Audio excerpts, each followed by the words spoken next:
کارەکەمان دەکەین هەروەها سەرجەم ئەو ئازیز و خۆشەویستانەی لە ڕووداوێکی هونەری و ئەدەبیدا فلکەی مامۆستا هەژار شاعیر و نووسەر و وەرگێڕی بەناوبانگی کوردستان لە شاری پیرانشار کرایەوە.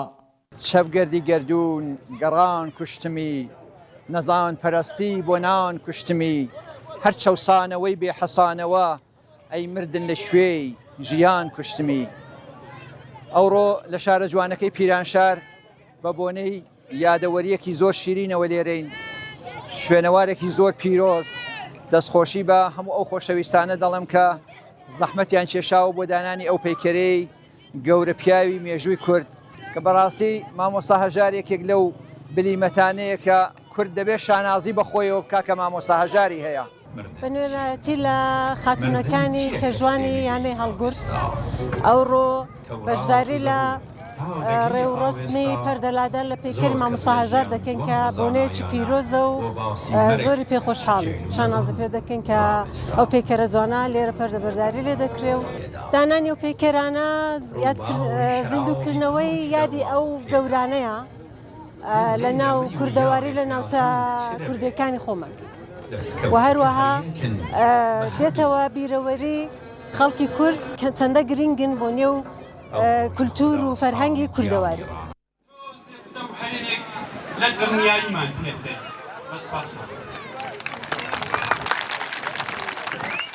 ئەم پرۆژەیە بە ئامادەبوونی کۆمەڵێک لە شاعیران، نووسەران، چالاکوانانی بواری ئەدەبیات و هەروە بەرپرسانی ناوچەکە بەڕێوە چوو. دانانی وەها پەیکەرێک لە هەموو شارە کوردیەکان پێویستە، چون ئێمە پێویستە خۆمان بناسین، ڕابردووی خۆمان بناسین، چازانان و هۆزانانی بوارە جیاجیاکانی کۆمەڵگەی کوردستان بەگشتی بناسین و ڕێزیان لێ بگرین.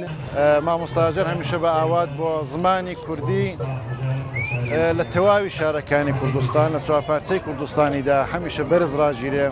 دیارە بەرهەمەکانی مامۆستا هەژاریش هەرەوەی نیشاندا لە وەرجێڕانی لە نووسینی نیشان دەدا کە مامۆستا هەژار تەنیا ئەو شتێکە لە مێشکیدایە ئەوەیە کە زمان ڕاگیرێ و بتوانێت زمان بە بەرزی بە خەڵک بناسێنێت. دروستکردن و کردنەوەی فلکەیەک بە ناوی مامۆستا هەژار ناساندنی کار و بیرۆکەکانی بە کۆمەڵگا و ناساندنی پێشەنگێکی ئەدەبیاتە بۆ نەوەکانی تازە. محەممەد حەسەن، کورسات نیوز، پیرانشار.